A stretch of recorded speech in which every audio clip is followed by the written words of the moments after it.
देखिए सलीम साहब, आप हमारी शादी तक यहाँ से नहीं जाएंगे। दुनिया वाले क्या कहेंगे? पाकिस्तान में लाखों दिलों पर राज करने वाली अदाकारा आसिया पर लाखों लोग मरते थे, लेकिन उस जमाने में आसिया एक ऐसे एक्टर पर मरती थी जिसे कोई बड़ी एक्ट्रेस अपने दिल में बसाने पर तैयार नहीं होती थी और ना ही कोई इसका तसव्वुर करती थी। अलबत्ता उस एक्टर की शोहरत और पैसे की वजह से उसको सीढ़ी के तौर पर इस्तेमाल करके फिल्में हासिल किया करती थी, लेकिन किसी ने उसका मान नहीं रखा था। ये लेजेंड अदाकार रंगीला थे। बहुत कम लोग अब रह गए हैं जो आसिया और रंगीला की मोहब्बत के गवाह होंगे।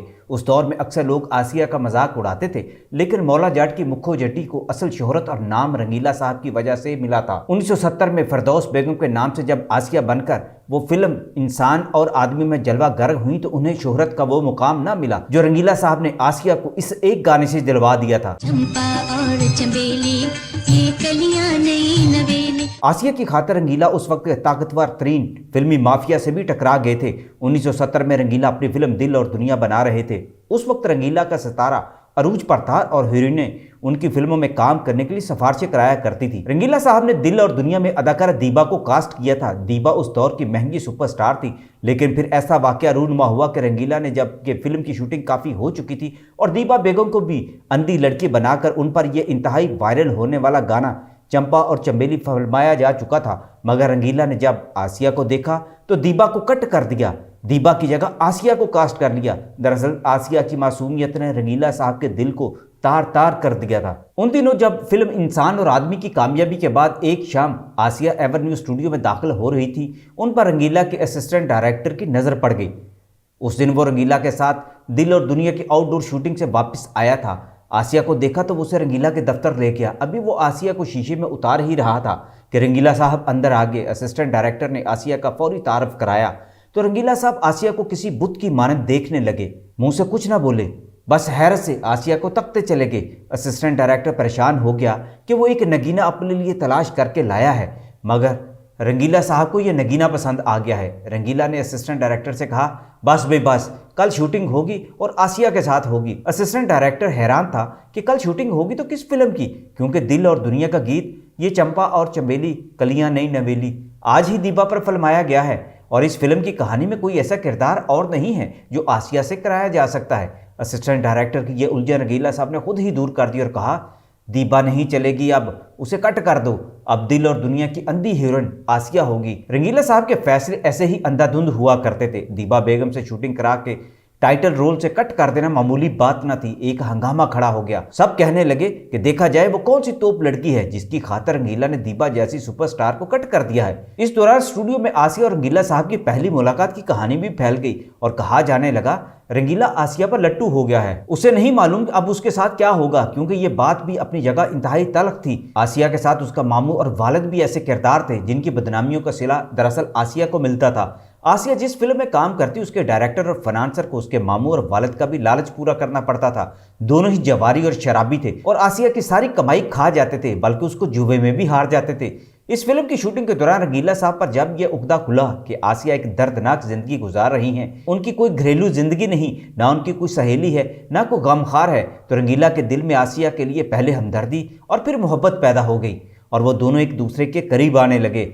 रंगीला साहब आसिया की बहुत ज़्यादा इज्जत करते थे और एहतराम करते थे। आसिया का मामू और वालिद रंगीला की इस कमजोरी का फायदा उठाने लगे और रंगीला साहब इस वजह से इन दोनों खबीसों की जेबें भरकर उनका मुंह बंद कर देते ताकि वो आसिया पर मजीद जुल्म ना करें। रंगीला ने दिल और दुनिया में आसिया पर बड़ी मेहनत की थी। फिर जब दिल और दुनिया रिलीज हुई तो उसके इस गाने ने तो धूम मचा दी और ये गाना हमेशा के लिए सदाबहार बन गया। चंपा और चंबेली, ये कलियां नई नवेली। दिल और दुनिया के रिलीज होने के बाद आसिया ने गोया सारी हीरोइनों की छुट्टी करा दी थी। हर डायरेक्टर हर प्रोड्यूसर उनके पीछे पड़ गया, लेकिन इस फिल्म के रिलीज होते ही आसिया की जिंदगी में उसके मामू और वालिद फिर से नासूर बन गए। आसिया के मामू अकरम और वालिद शाहजी आसिया से ज्यादा पैसों की डिमांड करने लगे और उन पर इल्जाम लगाते कि वो अपनी कमाई अब उनसे छुपाने लगी हैं। एक दिन रंगीला साहब को मालूम हुआ कि आसिया को उसके मामू और वालिद ने भारी जुए में हार दिया है और अब आसिया जुआ जीतने वाले एक नामी ग्रामी प्रोड्यूसर की रखेल और कनीज बन जाएगी। तो रंगीला साहब ने इस तूफान से टकराने का फैसला कर दिया और आसिया के मामू के मुंह पर जुए में हारी रकम से ज्यादा रकम मारकर कहा, अभी जाओ और आसिया को आज़ाद करके लाओ। आज के बाद तुमने आसिया पर जुआ लगाया तो मैं तुम्हें पुलिस के हवाले कर दूंगा। ये बात मुझे खुद अदाकार यूसुफ खान साहब ने भी बताई थी और कहा था कि ये बात हमें रंगीला ने भी बताई थी। यूसुफ खान कहा करते थे, लोग रंगीले का मजाक उड़ाते रहते हैं, लेकिन रंगीला दिल का बादशाह है और बहुत बड़ा इंसान है। उस दिन रंगीला आसिया के अय्याश मामू को पैसा ना देते तो आसिया एक और अय्याश की कनीज बन जाती। दुनिया तो उनको सुपरस्टार एक्ट्रेस के तौर पर देखती रहती, मगर कोई नहीं देख सकता था कि वो खुद कितनी अजियतनाक जिंदगी गुजार रही थी। 1971 के आखिर में रंगीला साहब और आसिया जब फिल्म बेईमान में इकट्ठे हुए तो उस वक्त रंगीला और आसिया के बारे में कहानियां तेज हो गई। वो इस गाने की शूटिंग के दौरान अचानक स्टूडियो से गायब भी हो गए। जब प्यार किसी से होता है तो होता है ये अनजान। लेकिन जब रंगीला साहब वापस आए तो उन्होंने साफ साफ कह दिया कि मुझे आसिया से मोहब्बत है, मुझसे आसिया का दर्द बर्दाश्त नहीं हो पाता। कल रात फिर इसके मामू और वालिद ने इस पर तशद्दुद किया था और ये बहुत ज़्यादा दुखी थी। जब मैंने देखा कि गाने में इसकी परफॉर्मेंस ठीक नहीं जा रही तो मैं उसको खाना खिलाने गुलबर्ग ले गया था।